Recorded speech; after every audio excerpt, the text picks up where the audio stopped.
Welcome to my channel. I'm Savannah, and today I'm going to be sharing with you how I plan my garden. I am a mom of 6, a homemaker, and a homesteader. There are so many things that I have learned along this journey, and today I am going to share a few of those things with you.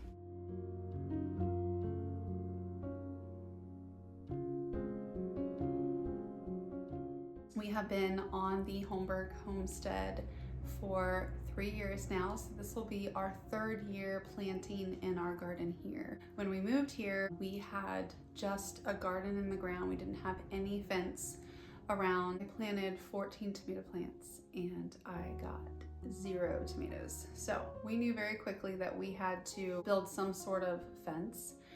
And that was exactly what we did. That year, I really played around with where I put stuff in the sense of like where the shade was gonna hit, because we do have a pretty large tree in our yard, but most of the garden gets full sun. So there were some things that were planted in the sun that could have been planted elsewhere to get a little bit of shade. There were some things that didn't flourish as well because they were planted in part shade. So just knowing where the sun hits, if you do have a garden in full sun, obviously that's great, but just knowing where the sun hits is really, really important. I will say that there is no failure in gardening. I think that gardening is so spiritual and it teaches so many lessons that just align with my walk with Christ. It teaches perseverance. Obviously, to see something start from such a little seed growing into something so enormous and so fruitful is truly incredible. I can feel spring in the air and I am just so excited to get going. This year, one thing that I really wanted to bring into my home or around my garden, we have some areas where we have some trellises where we enter into our garden. So I wanted to do some roses. So I bought this beautiful book. The other one that I got is called The Cut Flower Garden. This was recommended by a friend of mine. So a lot more flowers this year. We have done a lot of flowers in the past, but when you're in the season, you're like, man, I wish I had more of this, or I wish I had more of this, and then it's kind of too late. You don't have the seeds or you don't have the things that you need.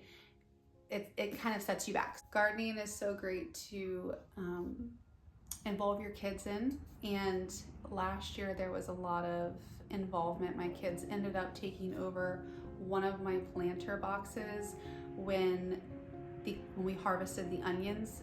I did not plant anything else in it because I had just had a baby, so there was very limited time in the garden, but they turned it into a fairy garden, and it was just so cool to see them out there. Every single day they would go out, they would put something new in their fairy garden, and to see the joy that it brings children getting their hands in the dirt is something that is just so encouraging to see too as a mom. Something else that I have done in the past that I'm going to change this year is I have usually kept all of my vegetables or anything that I'm growing, I've kept them in the same area or I've planted them in rows. And I'm going to do that a little bit differently this year. I'm going to try to plant them a little bit spread out and try to cover as much area that I can. I've seen a lot of just natural infestation, especially with brassicas. So when I feel like when I plant them all together, it is easier for them to get infested. I feel like what's gonna work a little bit better is if I don't have them all clustered together. So I'm gonna give that a try this year. I had some time to sit down and write down all of the different varieties that I was going to grow in the garden. And I do this every single year. I write down everything that I want to grow, and then I will go back and take off a few things, because really we are so anxious and we want to grow so many things. But my encouragement is just to pare back a little bit and stick with a few different varieties. Once I have my wish list, then I'm going to really just look this over and write down every single thing that I think and I know is going to work for our family. And so this is my garden journal. I'm writing down everything that I want to order. And from there, I can go ahead and plan where I am going to plant these things in my garden.